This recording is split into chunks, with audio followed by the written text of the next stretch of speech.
What's up, boys? It's your boy, Z Dizzle, back at it again in the metaverse. Today I'm looking at Pavlov, and today it's gonna be beginner's tips and tricks. If you're new to the game, this video might help you out, teach you a thing or two. It's gonna be 10 tips or tricks with one bonus tip at the end of the video, which is super helpful trying to join a friend's lobby. Also, make sure to subscribe.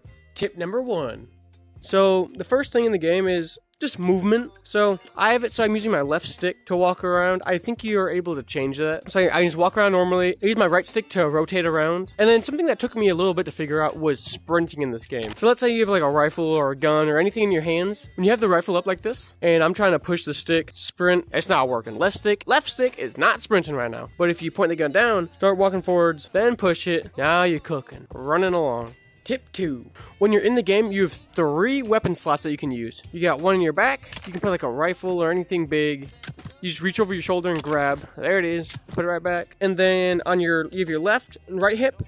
I got a pistol on the left and a knife on the right, but you can put the knife on the left, or you put the pistol on the right. It doesn't really matter. Or you can have a knife on both sides or a pistol on both sides. And something I feel like most people don't know is you can actually put the Uzi on your hip. I had no idea. Tip 3. In a VR shooter, you don't have a button. You can't push R to reload. So if you have a gun like this is a very simple gun to reload. You're gonna shoot, crank that puppy back, just grab another bullet, toss that in, shoot again, nice and simple. And something like this might be a little bit more complicated. There we go, dumped all that out. Now I'm out. You can either grab the magazine out, or what you can do is push the Y button on your left controller if you're left-handed, or the B button on your right controller if you're right-handed, to just drop the magazine. Kick that puppy out.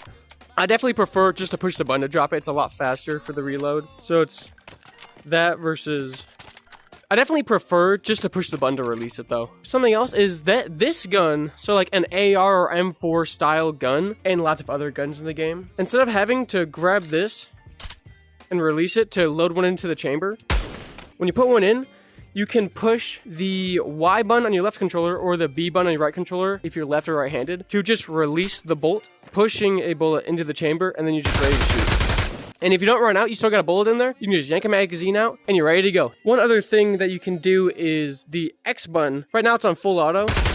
Push the X button on your left controller if you're left-handed, or the A button on your right controller if you're right-handed. It'll change the mode, so right now it's on single, and then back to full auto. And this works for most guns in the game, such as the MP5, where it has a full auto, single, and burst.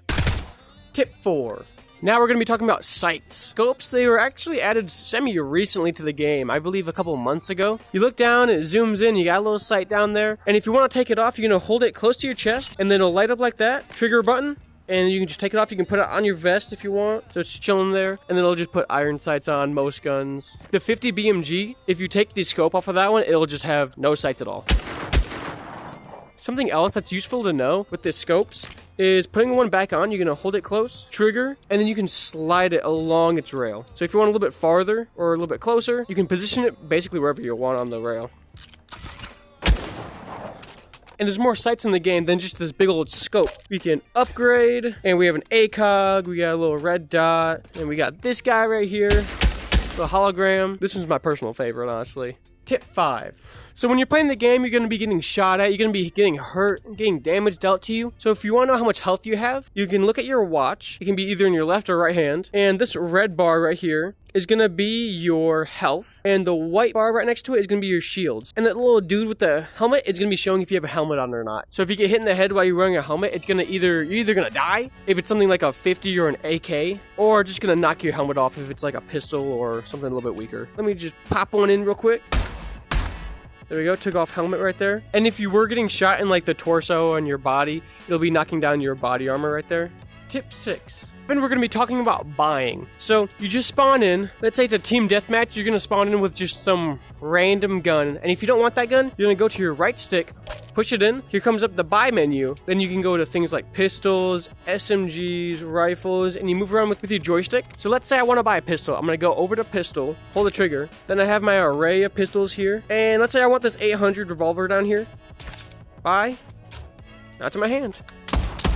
But after you buy something and you start walking around, I believe it's when you get out of a certain range of your respawn, then it'll take away your buying privileges. Then you would have to respawn to be able to buy anything else. Number 7. So when you open the buy menu, and the bottom right here you have gear. Some of the gear that they have in the game, we've got armor with a helmet, flashbang, smoke, frag grenade, and then we also have a knife and a blowtorch. So let me go through them all real quick.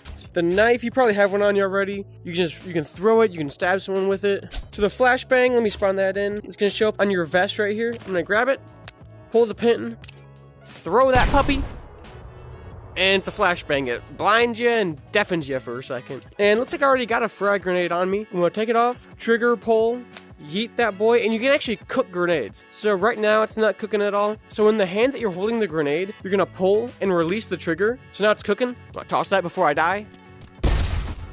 Explodes over there.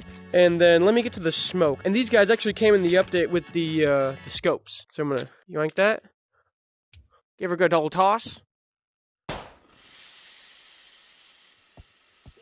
And it's smoky. Alright, so now that I am in Search and Destroy, I'm going to show you guys how to use the pliers. Okay, bomb has been planted. I'm going to go to the site, clutch. Here we go, pliers. I'm going to go up to the bomb. Clip, clip, clip. Dab on them. Got the W. I'm going to show you all how to use the blowtorch. That's in gear. Then we have our World War II flashbang, grenade, torch, and landmine. These guys are for the tanks. Alright, here we go. So I'm gonna go damage the tank real quick, and I'll show you all how to heal it. That should do it. So now, I'm gonna go over with the blowtorch. Run up. You're gonna grab this little nozzle back here, and then light it. You're gonna go up to it, and then just holding it up like this. And now the tank has been repaired. Number 8. So for modes that we have in Pavlov Shack, we've got Deathmatch, Team Deathmatch, Search and Destroy, Gun Game, World War II Team Deathmatch, World War II Gun Game, Custom, TTT, One in the Chamber, the Hide, Push, and Zombies. So we got some classic like shooter game modes. I think we could all enjoy, you know, nothing too crazy in here. My favorite game mode is probably Gun Game is really fun with some friends. Deathmatch is just chaotic and super fun. You definitely don't get bored in that. And Team Deathmatch is good. It's kind of fun to plan with a team, try to get some movement going. And you have some other settings down here like your servers and then other, so you can hide full, hide locked. Number 9. And then the next thing I'm going to talk about is custom servers. So let me just select custom down here, community server. Get rid of lobby, refresh. We've got a bunch of custom games, which I had no idea was in the game for the longest time. So we have things like zombie survival, prison roleplay, another prison roleplay. And if you want even more, just go over here, select all. Then it'll show custom servers and maps for things like TTT and Infection, McDonald's TTT. Number 10. So I'm going to be talking about a virtual stock. So virtual stock, basically what it is so right now I don't have it on. I can move this gun, I can spin it all around, basically do whatever I want. But when I'm shooting down range, definitely kind of shaky, trying to hold it as steady as I can. Let me hop in the settings real quick. Got settings, you're going to go to player, and then virtual stock right down here. And what that will do is when you grab it, one hand, it still feels the same, but when you grab it with your other one, it's going to become a lot more rigid. Like the stock is going to want to stay at your shoulder. So when you aim down range, I definitely feel a lot more steady. It's hard to talk while I'm trying to hold it steady. And both times, with and without it, I was trying to hold as steady as I can. Me, personally, I don't use virtual stock all the time. I will occasionally, like on bridge, if I'm trying to get these long, like, cross-map snipes, I'll rock it, but most of the time, I like holding my gun, like above a box or something, trying to hit a dude. But, yeah, it definitely has its good uses and purposes, though. I know a lot of people use it 24/7. They will live and die by it. Bonus tip. And then for this Pavlov tip, this is going to be talking about how to join a game with like your buddies or just trying to organize something with like a private server. You're going to go to Play Online, and the person that's hosting, you're going to want to create a PvP lobby. Once you're in here, you're going to want to go to Asia Pacific right here. This server does not have many players or lobbies on it, so it's going to be way easier to find your friend or anyone you're trying to join. Just make sure they have it on private only, then you can set a passcode 1 2 3 4 or whatever. And then before you actually start the game, just switch it back to America, and then it'll run perfectly fine. If I missed any tips or tricks on Pavlov, make sure to leave a comment so we can all learn a little bit. Alright, so that's all the tips and tricks I have right now. I'm gonna list off a couple things real quick. Just small things like, you know, headshots, they do extra damage. You know, always protect the chickens as much as you can on this map. No, I will never let someone harm these little guys. They've never hurt a soul, but people love killing them all the time, so you gotta make sure they're protected. And the final thing, I guess, will just be, you know, have fun. It can be very competitive at sometimes. Search and destroy, you know. People get a little turnt, but it is what it is. The more you play, the better you'll get, you know, aiming down, getting good headshots across map, or whatever it is. Your knowledge in there, it'll make a world of difference.